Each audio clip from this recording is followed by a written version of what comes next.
어쨌든 저희가 준비한 질문을 계속해서 드리도록 하겠습니다. 저희 두 분이 나오신다고 해서 SBS 유튜브 채널로 유튜브 구독자들의 질문을 받아봤습니다. 정말로 많은 분들이 참여를 해주셨는데 저도 아직까지 어떤 질문이 많았는지 자세히 보지는 못했는데 저희가 영상으로 먼저 두 분께 보여드릴게요.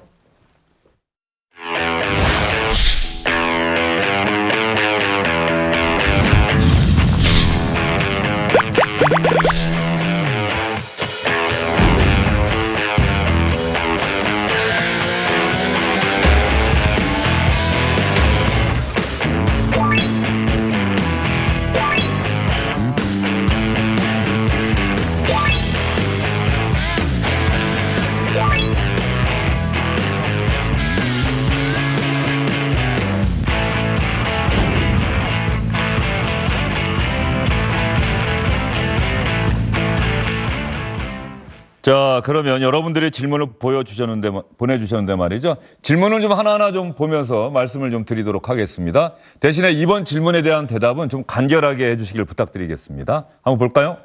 먼저 송영길 대표에 대한 질문입니다. 한명숙 전 총리 불법 자금 수수 사건에 대해서 박범계 법무부 장관 등이 면죄부 주려고 하는 것 아니냐. 아마 얼마 전에 있었던 합동감찰 뭐 이런 결과 발표를 놓고 이야기를 한 것 같은데. 그래서 한명숙 전 총리 사건에 대해서 송영길 대표님은 어떻게 생각하십니까? 재심 청구해야 한다고 생각하십니까? 뭐 이런 취지의 질문 같습니다. 법률적으로 재심 청구가 될 요건은 아직 안 돼 있을 겁니다. 그러나 제가 사법고시를 공부할 때 배웠던 검사라는 것은 상대방의 죄를 발견하기 위한 공소 유지를 하는 업무만 담당한 것이 아니라 피의자의 억울한 것도 밝혀져서 정의를 밝히는 정의의 수호자로서의 검사였습니다. 그렇다고 한다면 우리나라 검찰의 문제점은 뭐냐면 특히 특수부는 어떤 사람을 그림을 그려 딱 잡아놓으면 죄가 안 나오면 풀어줘야 되는데 다 수세를 해서 여죄, 별건 수사를 해가지고 올가매고 그 증인이 만약에 자신이 원하는 답이 안 나오면 증인을 따로 불러다가 회유를 하고 협박하고 진술서를 4번, 5번이나 50번, 60번 쓰게 만들어서 원하는 답을 만들어내는 이런 식의 검찰의 수사 형태는 절대 안 됩니다. 그러니까 윤석열 검사도 할 때 자기 연수원 동기인 변창훈 검사가 자살을 한 거 아닙니까? 자기 연수원 동기였습니다. 얼마나 수사를 그런 식으로 했으면 동기 검사가 자살을 합니까? 그러니까 이런 식의 수사 행태는 바뀌어야 된다라고 생각합니다. 근데 박범계 장관의 문제의식도 검찰이 뭘 증거를 해봐다가 안 나오면 거기서 스톱을 해야지. 자신의 자존심 싸움도 아니고 끝까지 진술을 번복시키게 만들어서 하는 방식. 한만원한 사람을 불러다가 증언 연습까지 시켰다는 거 아니겠어요? 나는 이런 검찰 형태는 한명숙의 지금 재심 여부를 떠나서 앞으로의 검사들의 행태를 지적하기 위해서 저는 박범계 장관이 이런 이야기를 했다 이렇게 생각하고 있습니다. 조금 전에 말씀하신 건 사실관계가 확정된 건 아니죠. 증언 연습까지 시켰다라고 하는 거는 사실관계까지 확정된 건 아니죠. 아니 그 한만원 사람이 나중에 고백을 했잖아요. 10,000원을. 알겠습니다.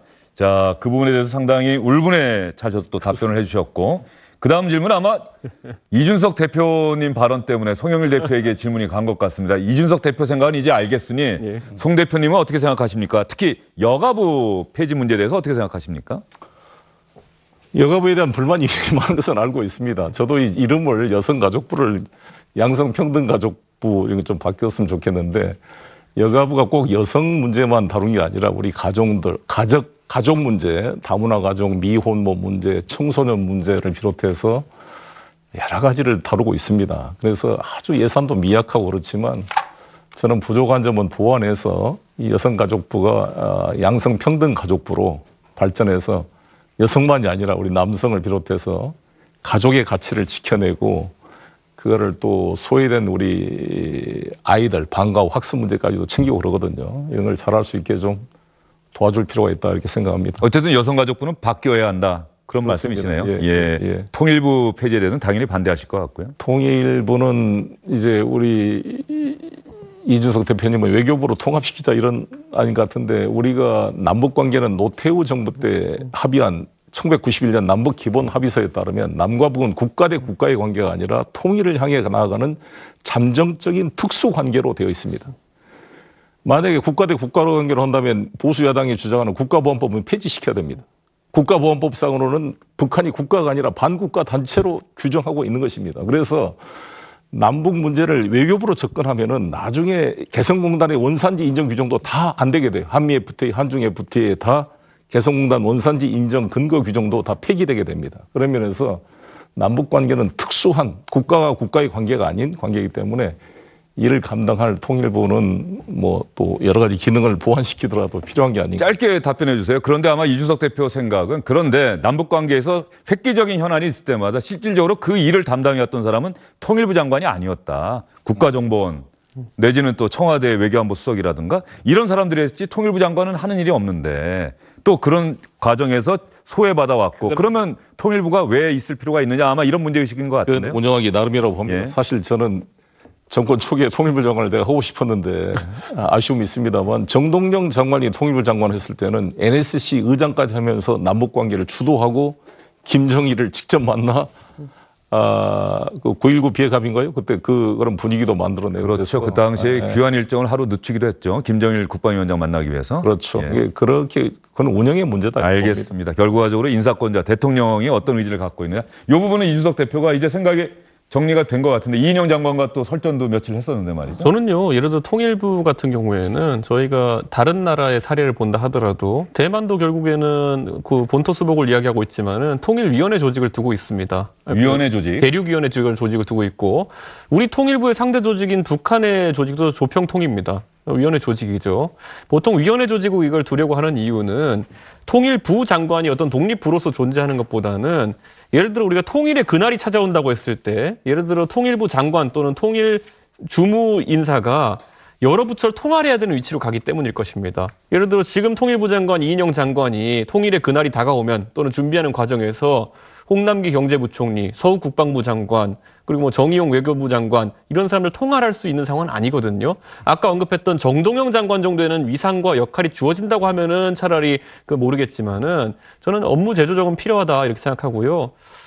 저는 이 정부 조직에 대해서도 지금 이렇게 18개 부처를 운영하고 있는데 그 정권이 바뀔 때마다 자꾸 부서가 하나씩 늘어가는 경향성이 있습니다. 이번에 중소기업 벤처부도 늘어나고 특임 부서에 해당하는 것들은 꾸준히 기능과 역할을 재평가해가지고 그것이 필요한지를 따져봐야 되는 거고요.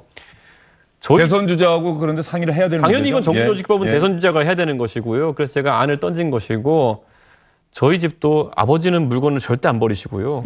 어머니는 계속 버릴 것을 찾으십니다. 예, 예. 그래야 저희 집이 유지되더라고요. 예. 그런데 저는 지금도 필요 없는 기능이나 이런 것들에 대해 가지고는 누군가는 끊임없이 지적하는 역할을 해야 되는 것이고 그것은 아마 야당의 역할일 거다 생각해서 저희가 많이 던지는 겁니다. 알겠습니다. 그래도 송 대표님 짧게 말씀해 주십시오. 국회의원 제가 선선을 할 때 예. 국회의원은 헌법을 준수하고 국민의 자유와 국리 민복을 위해 일하면서 국가 이익을 우선으로 조국의 평화적 통일을 위해 일하도록 선사하고 있습니다. 그래서 이 통일부의 상징성이나 우리 헌법의 국시인 점에 비춰봤을 때 좀 신중할 필요가 있다. 네, 두 분 말씀 다 아마 많은 분들이 두 분 말씀에 다 수긍하실 제 것 책을 같습니다. 읽으셨으니까 알겠지만 저는 평화적인 흡수통일론자입니다. 평화적인 흡수통일론자. 알겠습니다. 그 부분은 두 분이 만약에 흔쾌히 동의하신다면 오늘 토론은 첫 토론입니다. 처음이자 마지막이 아니고요. 다음에 대선 국면에서도 후보가 결정되기 전까지는 특히 민주당이 경선을 또 뒤로 늦추면서 공백기도 있고 오늘 미처 못한 이야기는 두 분이 일정이 된다면 저희가 다시 한번 그때는 정말 정책과 관련해서 한 2시간 동안 저는 미리 동의하겠습니다. 동의하시겠습니까? 뭐 아니 저는 이준석 대표님이 동의하시면 뭐 알겠습니다. 시청자 여러분 증인이십니다. 예. 자, 다음에 이준석 대표님에게 유튜브 구독자들이 보내온 질문 한번 볼까요? 국민의힘은 맞습니다. 저도 저게 궁금했어요. 예. 부동산 전수조사 도대체 언제 하나요? 저희가 원내대표를 통해서 이제 제출하고요. 했고요. 국민권익위원회. 그렇죠. 뭐 저는 아마 조사 결과를 저희도 빠르면 뭐 이번 달 말 다음 달 초 늦으면 다음 달 말쯤으로 저희가 바라보고 있습니다. 그리고 저희가 약속했던 것은 민주당에서 송 대표님께서 상당히 전격적으로 이 출당 조치를 언급하셨는데 뭐 저희도 그에 못지않은 판단들을 할 것이다. 다만 이제 송 대표님도 처음에 의지는 강하셨지만 협조 안 되는 의원님들이 있으시지 않습니까? 그런 상황을 고려했을 때 저희도 너무 강해서 또 실효가 없는 조치는 하기 어렵다. 그래서 민주당의 조치도 참고하고 또 저희 나름의 이걸 풀어가는 방식에 있어서는요. 또 일부 국민들은 아니 탈당만 하면 뭐하냐. 탈당하면 정치적으로 잠깐 곤란을 겪는 것이고 언젠간 복당시킬 거 아니냐. 이런 생각과 더불어서 아니 그럼 경제적 이익을 본 것에 대해서 환수 안 하냐. 뭐 이런 지적을 하는 분도 있습니다. 그것을 포함해서 저희가 대책을 마련해서 저희가 민주당보다 더 강하게 대처하겠습니다. 이 부분은 우리 송 대표님 안 그래도 많은 분들이 아직까지 탈당 안 하고 있는 의원들에 대해서는 도대체 민주당 지도부가 뭐 할 수 있는 게 있는 거냐 뭐 이런 또 의문을 갖고 있을 것 같습니다. 네, 뭐 지금 답변. 예. 마음이 아픕니다. 사실 아까 말씀드린 대로 이게 수사기관을 통해서 범죄 혐의가 확정돼서 기소된 것도 아닌 상태에 국민 권익위, 더구나 수사권도 없는 국민 권익위에 아주 부분적인 조사만을 가지고 이런 탈당이라는 정치적 어떤 큰 결정하기가 쉬운 일이 아니어서 이거는 정무적 결정을 한 거죠. 법률적 결정이 아니라 그런 한계가 있다는 말씀을 드리고 계속 설득하고 있고 탈당을 결정해 주신 분들에 대해서는 제가 나중에 무혐의가 돼서 다시 복당하신다면 제가 당대표 표창장을 주든지 해서 뭔가 공천 과정이나 뭔가 이제 페이버를 받을 수 있도록. 예. 어쨌든 선당 후사했다. 그렇습니다. 예, 알겠습니다. 응하지 않은 분들한테는 그러면 뭐 좀 나중에 페널티를 예, 알겠습니다. 우상호 의원과의 문제는 상당히 가슴이 많이 아프셨을 것 같습니다. 워낙 오랜 시절 민주화운동도 같이 했던 친구이자 동료 의원인데 말이죠. 나중에 진심 알아줄 거라 보고요. 우리 김혜재 그 의원도 저하고 40년 친구인데 예. 아니 다들 마찬가지입니다. 우리 양이원 의원 같은 경우는 어머니 건이고 예. 그다음에 뭐 참 안타까운 게 많아요. 예, 알겠습니다. 윤재갑 의원님은 예. 자기 아내 것이고. 알겠습니다. 이준석 대표님 다음 질문 한번 보도록 하겠습니다. 가장 존경하는 대통령 박정희 전 대통령 꼽았는데 이 부분에 대해서 조금 의아해하는 분들이 많은 것 같습니다. 물론 이준석 대표의 소신이긴 하겠습니다. 저는 시대에 맞는 리더십이 따로 있다 보고요. 박정희 대통령의 국가주도 개발 방식 자체를 제가 좋아하는 건 아닙니다. 다만 제가 미국에서 대학 다닐 때 저희 비교정치학 수업에서 언급됐던 것 중에 자, 그 당시에 동아시아의 수많은 지도자들에게 미국이 원조도 하고 했는데 한국만 왜 어떻게 발전할 수 있었냐 그러면은 그 당시 한국의 대통령과 관료들은 공적인 마인드가 있었다. 그래가지고 그냥 직설적으로 비교하더라고요. 거기서 예를 들어 원조를 예를 들어 10을 보냈다고 하면은 다른 나라는 실제 경제 개발에 사용되는 것은 0.51도 안 됐다. 우리나라에서는 어떤 군 조직에서부터 비롯된 관료 조직이 상당히 그런 산업 발전에 투자를 많이 했기 때문에 성과가 다르게 나타났다 이렇게 하는 거고요. 제가 저 인터뷰를 아마 일본 언론과 하는 사이에서 했을 텐데 그때 제가 언급했던 거, 제 다른 인터뷰에서도 줄곧 언급하는 게 3공화국에서 민주적인 선거를 통해서 선출돼서 박정희 대통령의 행보에 대해서는 굉장히 좋게 생각하지만은 유신에 의한 4공화국에서의 행보라고 하는 것은 그것은 용납하기 어렵다는 언급을 같이 했습니다. 그래서 그 부분은 민주주의에 있어가지고는 저희 판단을 확고하고요. 다만 국가 발전에 있어가지고 다른 나라의 그 당시 다른 나라의 아시아 지도자들과 다른 모습을 보였던 것에 대해서는 저는 굉장한 모습이라고 생각합니다. 알겠습니다. 공통 질문 잠깐 볼까요? 예. 이 공통 질문 아마 두 분이 좀 선택해서 대답을 하셔도 될 것 같은데. 자, 서로 간의 갈등의 골이 깊어지고 있는데 젠더 갈등, 세대 갈등 이 부분은 한번 송영길 대표가 이거 이준석 대표는 워낙 많이 얘기했던 사안이니까 말이죠. 젠더 갈등, 세대 갈등에 대해서는 송영길 대표가 생각을 한번 말씀해 주시면 좋겠고요. 두문불출 김 작가님의 질문은 이미 좀 저희가 답변이 된 것 같고 당내 비주류도 역시 정크랜님의 질문도 제가 질문을 드렸던 것 같고요.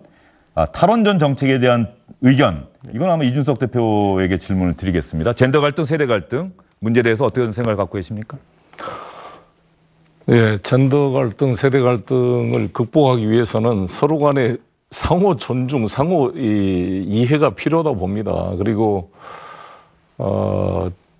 뭐든지 극단적인 것은 좋지 않는 거 아니겠어요? 남과 여는 서로 간에 존중하고 존중하고 같이 가야 될 그런 동반자라고 생각이 들고요. 을간의 전쟁이 되지 않도록 서로 간에 어떻게 보면 젠더 갈등이나 보다는 이 20대, 30대 우리 청년들의 좌절, 남녀를 불문하고 이것을 어떻게 해결해 갈 것이냐 이게 과제가 큰데 저희 민주당이 이제 드디어 누구나 집 프로젝트를 당의 공식 이제 부동산 정책으로 채택을 했습니다. 누구나 집 프로젝트는 송영길 대표의 상징적인 정책이죠. 8년 동안 제가 준비해온 정책인데 그래서 보여드리겠습니다. 우리 청년들에게 정말 주거 문제를 해결할 걸 보여주면서 젠더 갈등, 세대 갈등을 해소하는 데 노력하고 또 586 세대가 기득권 공격을 많이 받고 있습니다. 저도 반성해야 된다고 보고요. 그래서 우리 이준석 그 대표님 같은 분의 등장을 저는 환영하고, 그리고 저도 이동학 최고위원도 임명하고 청년들을 북돋아주기 위해 노력을 하고 있습니다. 알겠습니다. 탈원전 정책 뭐 이건 여러 번 말씀하셨습니다. 저는 근데 환경에 대한 부분도 있겠지만요. 그 에너지 가격이라든지 원가나 이런 것은 우리 산업의 큰 경쟁력이 됩니다. 예를 들어 우리는 낮은 전기를 유지하면서 뭐 전기로 사업 같은 것도 사실 사업성이 있을 정도로 산업에 큰 도움이 됐었는데, 저는 이렇게 생각합니다. 미래지향적인 산업, 특히 뭐 데이터 센터나 AI 이런 것일수록 인건비의 의존도보다 에너지 원가의 의존도가 높아집니다. 그런데 저희가 단순히 가정용 전기가 10% 오르고 산업용기가 10% 오르는 것이 가계에는 아주 충격이 안 클 수 있겠지만은, 그런 산업에 있어서는 산업의 존재 이유를 부정하는 경우가 되기도 합니다. 네. 그렇기 때문에 정부에서 단순히 환경 논리로만 갈 것이 아니라 산업도 고려해 가면서 이 탈원 정책을 펼쳐야 되는 것이 아닌가라는 우려가 있습니다. 예, 벌써 75분이 지나갔는데 말이죠. 대표님, 제가 5분 안에 마무리해 드리겠습니다. 예. 5분 안에 마무리해 드리겠습니다. 왜냐하면 이 코너는 대표님 꼭 계셔야 되는 거고, 아마 많은 분들이 이 영상을 보면서 깜짝도 놀라실 것 같아서 말이죠. 예, 사진입니다. 두 분께 특별히 부탁을 드렸는데, 먼저 우리 송영길 대표님 마음이 급하시니까 송 대표님 사진 한번 보도록 하겠습니다. 아, 이게 언제적 가족 사진입니까? 70년대인데 제 예. 사남 2녀거든요. 저희 아버지가 면석이셨고 예. 제가 넷째 아들이었습니다. 어디 있습니까, 송 대표님? 제 우측에서 두 번째. 아, 저기 파란- 약간 색깔이 검은색. 제가 아, 넷째 아들이었고요. 송 대표님 형제분들이 워낙 공부 잘하신다고 소문이 많이 났죠? 우리 아버지가 면석이었는데 예. 하도 한이 맺혀서 예. 4명이 고시를 합격했습니다. 아이고, 조카분까지 하면 5명이라고 하는 얘기도 있던데요. 예. 아이고, 이건 행복한 모습입니다. 저는 사법연수원 시절에 예. 이제 봉천동에서 제가 저기 좀 살았는데 우리 아들, 딸 제가 목마 태우는 모습입니다. 지금 아들, 딸이 다 30세? 예, 이제 91년생과 예. 95년생. 이준석 대표 등장에 저 아들과 딸이 상당히 많은 조언을 해 주셨을 것 같습니다. 우리 딸도 좋아합니다. 이준석 대표. 예, 행복한 사진이었고요. 아이고, 예, 학생 민주화운동할 때. 저는 1985년도 서대문 구치소의 모습인데, 제가 이 법정에 끌려갈 때 우리 어머니께서 이제 1월 달이었죠. 면회를 오는데 다 548번 타고 금화터널 지나서 연세대 졸업식장에 다 꽃다발 들고 가는 어머니들을 뒤로 하고, 어머님은 따로. 저 서대문 구치소 저 면회 와서 하염없이 우시더라고요. 그때가 참 생각나는. 예. 서대문구 현조동 101번지. 예. 노무현 대통령입니다. 제가 택시 노조 대통령일 시절은 아닐 것 같고요. 초선 의원 시절입니다. 예. 13대. 예. 청문회 스타로 부상했을 예, 당시. 그때 처음 제가 만났습니다. 저 등 보이고 있는 분이 송영일 대표님. 처음이다. 저기 90년대쯤 될 겁니다. 그 당시에 저 노조에서 활동하던 당시입니까? 예, 그렇습니다. 1990년 정도에 노조 조합장 수련회 때 제가 강사로 초빙을 했습니다. 노무현 초선 의원을. 예. 우리 저때 송 대표님 사법 시험을 했을 때 아닐 때입니다. 아직 안 했을 예, 때입니다. 공부 안 노무현 대통령과의 만남이 혹시 사법 시험 도전에 하나의 동기가 있을까요? 아니요, 그건 아니고요. 예. 저때 노 대통령님 어떤 얘기하는지 기억나십니까? 자기 같은 의원 한 10명만 만들어지면 세상을 바꿀 수 있습니다. 저한테 정치를 해야 됩니다. 예. 역시 노무현 저는 대통령. 그때마다 정치할 생각은 안 없었어요. 야, 송 대표님 사진 더 볼까요? 아, 이건 저도 기억합니다. 문재인 대통령이 중국 방문했을 당시에 충칭 임시정부 예. 청사 자리에서 찍은 사진 아닙니까? 예, 정말 감개무량한데요. 예. 저게 우리 문재인 대통령께서 대한민국 대통령은 처음으로 중경 임시정부를 예. 방문했습니다. 예. 상해 임시정부는 많이 갔지만 예. 중경은 처음이고요. 광복군 사령부를 복원하기로 합의했는데 저 사진 형태가 김구 주석이 이제 환국하기 전에 찍었던 똑같이 비슷하게. 똑같이 그대로 예. 연출을 했습니다. 예. 참 인생샷이 됐습니다. 저 사진은 정말 오래오래 간직하시는 네. 사진이고요. 아이고, 반려견을 키우시는 모양입니다. 예, 저게 그러니까 차오차오 좀 혼혈인데요. 예. 하도 더워가지고 저거 했더니 어떤 일이 제가 지금 24평짜리 전세 예, 아파트 예. 살아요. 그래서 원래 에어컨이 없이 살았는데 저거 보고 얼마나 우리 펫 에오 예, 예, 반려인들이. 반려인들이 공격을 했냐면 얘를 에어컨도 없이 선풍기로 그래서 바로 에어컨 샀습니다. 아, 반려견을 위해서. 예.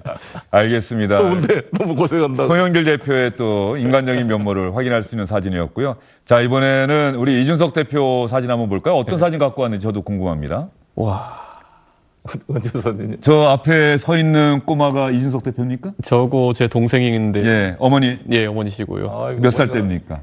저게 제가 기억하기에 한 6, 7살쯤 됐을 겁니다. 저기 뒤에 어디 위치가 서울대공원인가요? 어딘가요? 서울랜드였던 것 아, 같은데. 서울랜드요. 예. 아, 저도 제 어릴 적 사진을 제가 2016년에 선거 처음 나오면서 예. 많이 찾아봤거든요. 예. 야, 이게 제가 따릉이는 그때부터 어릴 때 살던 상계동 하신 아파트. 예. 근데 저 시기에는 보면은 상계동이 참 차가 하나도 없는 동네였습니다. 아, 예. 저 때도 상계동. 다들 예. 20평, 30평대 아파트 살면서도 예. 차가 없는 곳이었는데 지금은 다 저거 놀이터도 밀어버리고 자 주차장 만들었습니다. 이제. 예.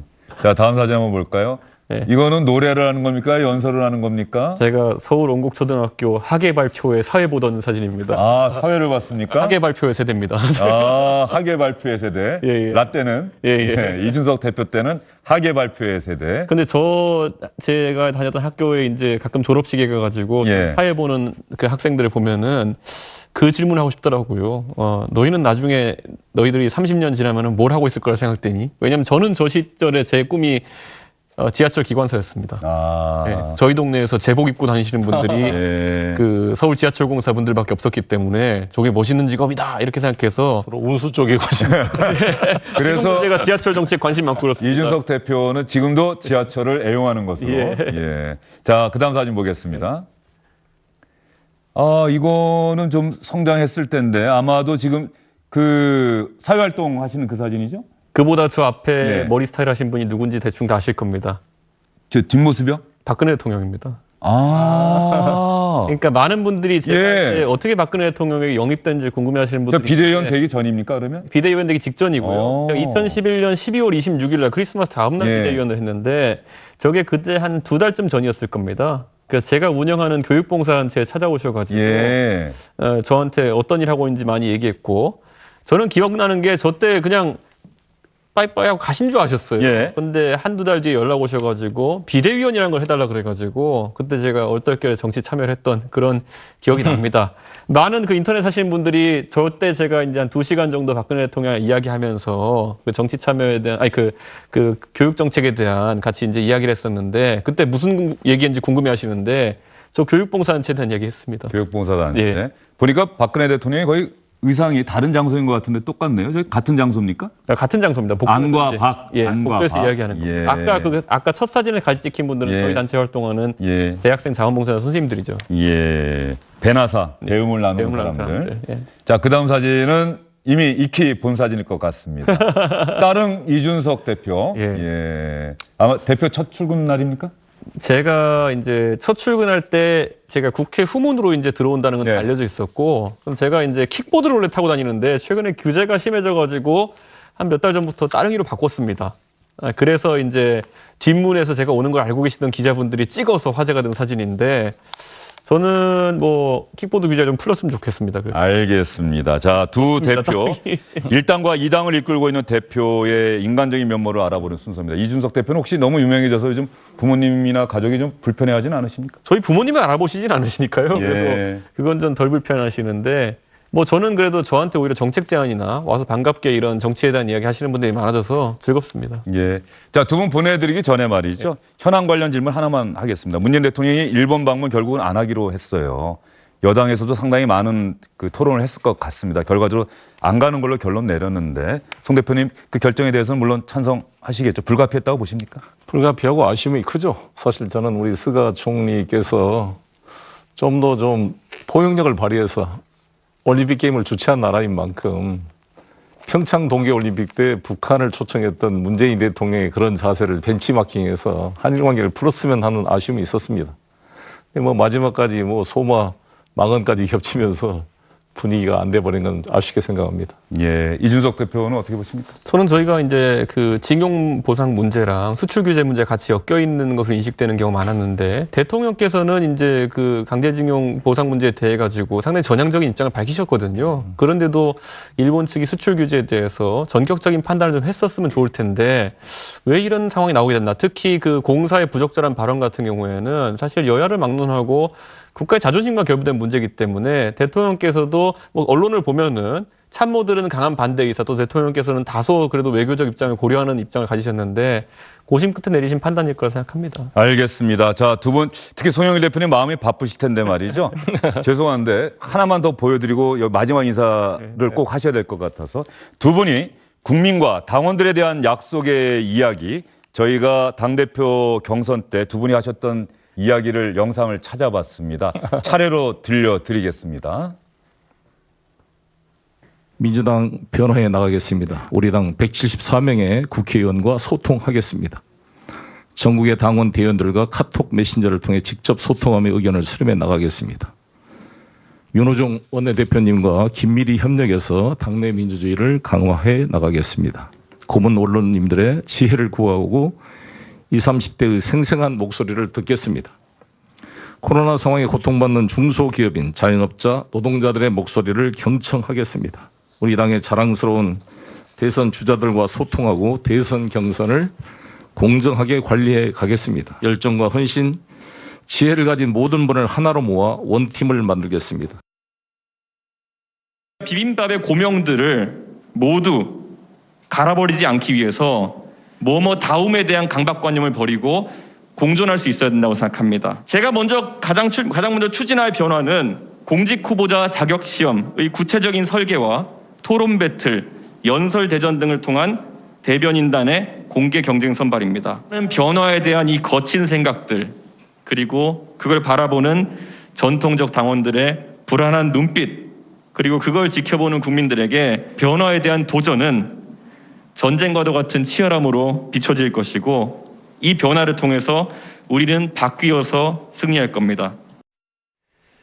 자, 두 분 말씀 들어보면 두 분 다 하실 일이 정말 많습니다. 하겠다는 약속을 정말 많이 했고요. 두 분의 공통된 목표는 참 어느 한쪽은 질 수밖에 없는데 대선 승리입니다.